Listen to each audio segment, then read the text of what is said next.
नमस्कार दोस्तों, ocean network में आपका स्वागत है। मैं हूं ओमकार चौधरी। ये फ़िल्म इंडस्ट्री बहुत बेरहम है। जब किसी की चढ़ती कला होती है, यानी जिसके सितारे बुलंद होते हैं, तो उसके पीछे सब भागने लगते हैं। उस पर इतना काम लाद दिया जाता है कि वो कई-कई शिफ्टों में काम कर रहा होता है। वो चाहे एक्टर हो, डायरेक्टर हो या तकनीशियन हो, म्यूजिशियन हो, गीतकार हो, किसी भी क्षेत्र का कोई एक कामयाब शख्स हो, उस पर पैसे की भी और काम की भी एक तरीके से बौछार कर दी जाती है।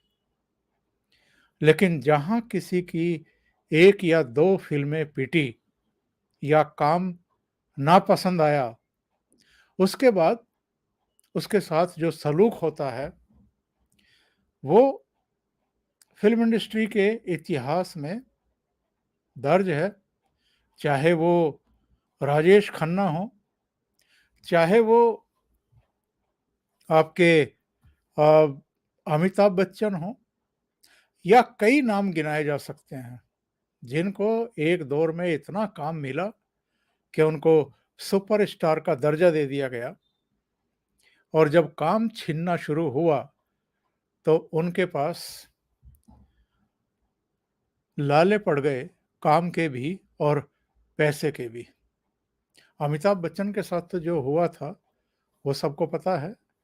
ख़ास तौर से जो आज की पीढ़ी है, उसको भी ये जानकारी होगी और अमिताभ अपने कई इंटरव्यू में कहते भी हैं कि एक समय ऐसा आ गया था कि मैं दिवालिया होने के कगार पर था और मेरा घर भी गिरवी रखा हुआ था।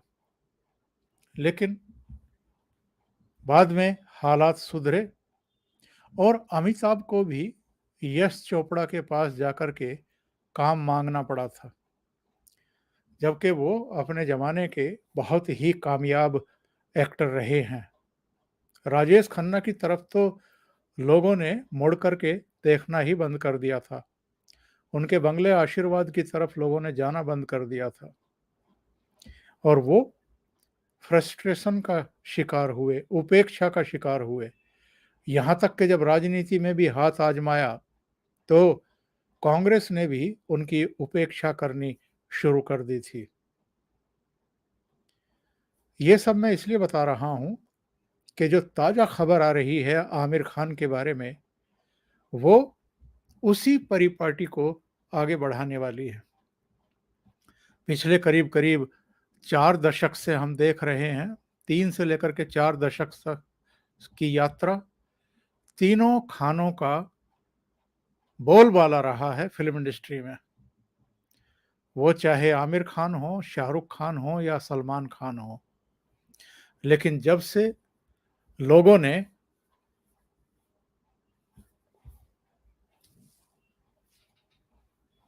जी, इंटरनेट की प्रॉब्लम थी। जब से लोगों ने बायकॉट करने का ऐलान किया है और एक-एक करके तीनों का बायकॉट करने का ऐलान किया है, तब से हालात इनके खराब से खराब होते जा रहे हैं। अभी ताज़ा सूचना पता है क्या है? ताज़ा सूचना ये आई है कि आमिर खान के हाथ से मुगल फ़िल्म जो है वो छिन गई है।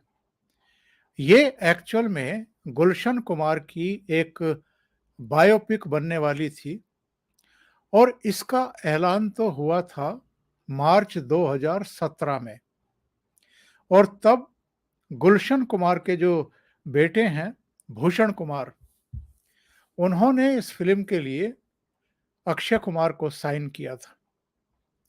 लेकिन जो आजकल चलता है ना कि प्रॉफ़िट में किसकी कितनी हिस्सेदारी होगी, उसको लेकर के भूषण कुमार और अक्षय कुमार के बीच में बात बन नहीं पाई और अक्षय ने अपने को विथड्रॉ कर लिया, यानी मना कर दिया इनकी फ़िल्म में काम करने से। इसके बाद उन्होंने सोचा कि मैं अक्षय से किसी बड़े कलाकार को लेकर के आता हूँ। आमिर खान से बातचीत की गई, उनको स्टोरी सुनाई गई, बताई गई। वैसे भी जो म्यूज़िक किंग माने जाते हैं, मुग़ल माने जाते हैं, गुलशन कुमार, उनके बारे में सब जानते ही हैं कि उनके साथ क्या हुआ था बाद में, जब उनका मर्डर किया गया। उनके शरीर में 15 गोलियाँ पाई गई थी और ज़ाहिर है अंडरवर्ल्ड का ही उसमें हाथ था उनकी हत्या में। क्यों था, ये भी एक पूरा किस्सा है। लेकिन आज हम बात कर रहे हैं ये कि आमिर खान म्यूज़िक मुग़ल नाम की उस फ़िल्म में गुलशन कुमार की बायोपिक में काम करने को तैयार हो गए थे। और आमिर खान के जो स्टाफ हैं, उनका ये कहना है कि लाल सिंह चड्ढा के बाद जो अगला प्रोजेक्ट जिस पर आमिर खान काम करने वाले थे, वो मुग़ल ही थी। लेकिन खबर ये आ रही है कि गुलशन कुमार के पुत्र ने अब लाल सिंह चड्ढा का हश्र देख कर के मुग़ल बनाने का फैसला ही मुलतवी कर दिया है। जो टी सीरीज की स्लेट है, स्लेट का मतलब जो इस साल और अगले साल के उनके प्रोजेक्ट हैं, उससे मुग़ल को हटा दिया गया है। यानी इसको ठंडे बस्ते में डाल दिया गया है। और जानकारी ये भी है कि जो इसके निर्देशक थे सुभाष कपूर, उन्होंने ही एक्चुअल में इसकी पटकथा, कहानी वगैरह लिखी थी। अब वो भी अपनी अगली फ़िल्म जोली एलएलबी 3 पर फ़ोकस कर रहे हैं। उन्होंने भी म्यूज़िक मुग़ल को ठंडे बस्ते में डाल दिया है। ये घटना बताती है कि आमिर खान हो, सलमान खान हो, शाहरुख खान हो, अतीत में हम देख चुके हैं राजेश खन्ना हो, अमिताभ बच्चन हो, जब काम छिनना शुरू होता है, जब ये इंडस्ट्री मुँह मोड़ना शुरू करती है, तो बहुत बेरहम बन जाती है। और ये तो आप जानते ही हैं कि देश में क्या हश्र हुआ है, क्या हाल हुआ है लाल सिंह चड्ढा का। 180 करोड़ में बनी और अपने देश में 60 करोड़ का बिजनेस भी नहीं कर पाई। और नेटफ्लिक्स को पहले इन्होंने ऑफ़र दिया था, नेटफ्लिक्स ने भी इनको ऑफ़र दिया था 125 करोड़ का, ये 150 करोड़ माँग रहे थे। बाद में नेटफ्लिक्स ने 90 करोड़ का ऑफ़र दिया, फिर 50 करोड़ का दिया और अल्टीमेटली जब फ़िल्म का ये हाल देखा, हश्र देखा, तो उसने अपने कदम पीछे वापस खींच लिए और उसने फ़िल्म के राइट्स खरीदने का इरादा ही त्याग दिया। तो हालात ये हैं, अब ये बताया जा रहा है कि जो ओवरसीज़ में यानी विदेशों में फ़िल्म भारत से बेहतर कर रही है।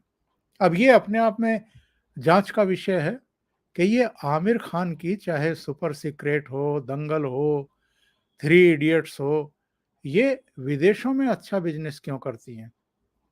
ख़ास तौर से चीन में इनकी फ़िल्में ज़्यादा क्यों चलती हैं?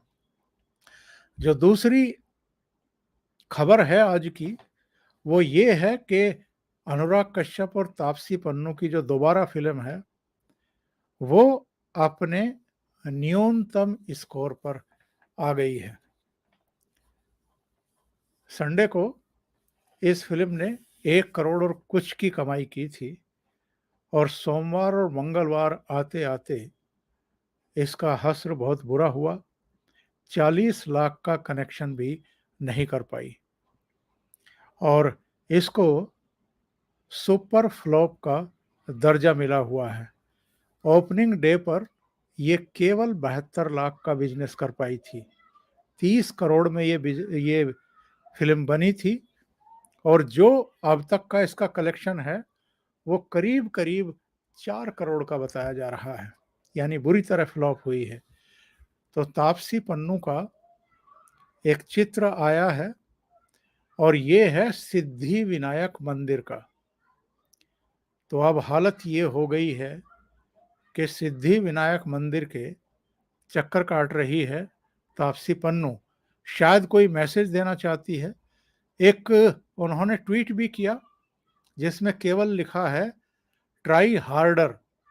तो इस पर एक ऋषि भागरी हैं, उन्होंने लिखा कि सांड की आंख, थप्पड़, हसीन दिलरुबा, रश्मि रॉकेट, लूप लपेटा, इसके अलावा शाबाश मिट्ठू और दोबारा, यानी एक सिरे से 7 फिल्में सीधे सीधे इनकी फ्लॉप हुई हैं।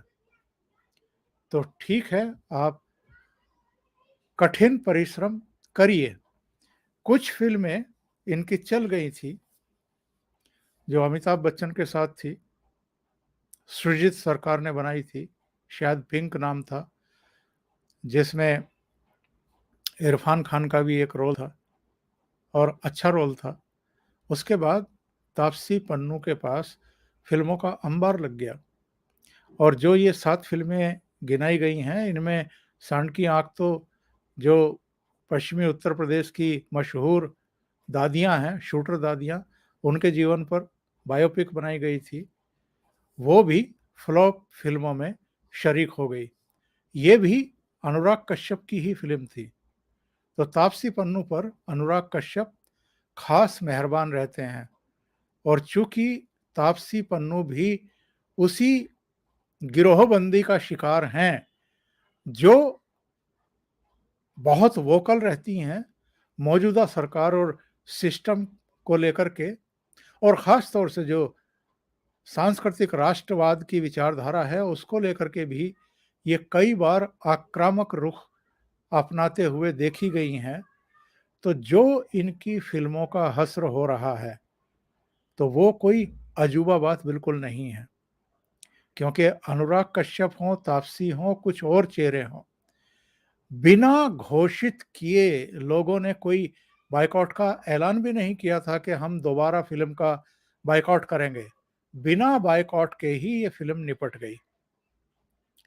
और लाल सिंह चड्ढा हो, रक्षाबंधन हो, ये तो दोनों ही ऐसी विचारधारा वाले लोगों की फिल्में थी जिन्होंने अतीत में कुछ ऐसे कारनामे किए थे जिसको लेकर के लोगों में काफ़ी गुस्सा था।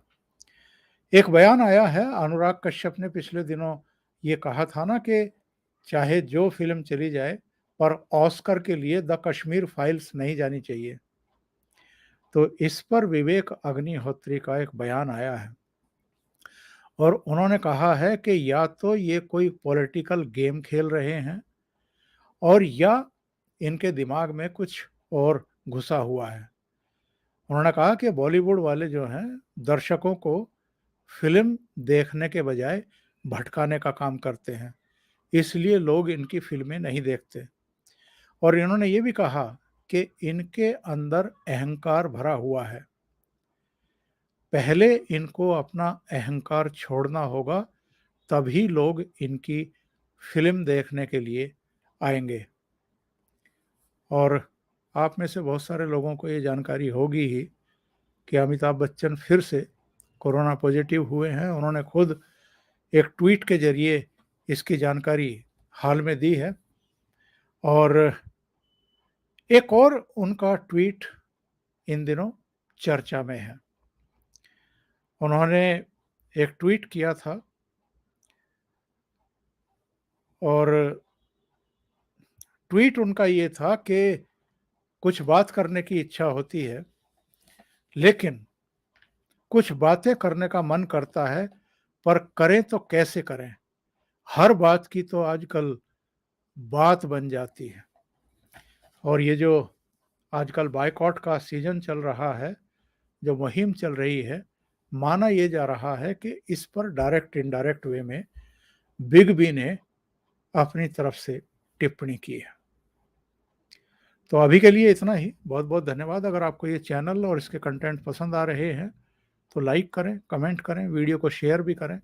अभी तक अगर आपने ये चैनल सब्सक्राइब नहीं किया है, तो सब्सक्राइब कर लें और साथ में लगे बेल आइकॉन को दबा दें, ताकि आगे आने वाले वीडियो और उनके नोटिफिकेशन आप तक पहुंचते रहें। बहुत-बहुत धन्यवाद। नमस्कार।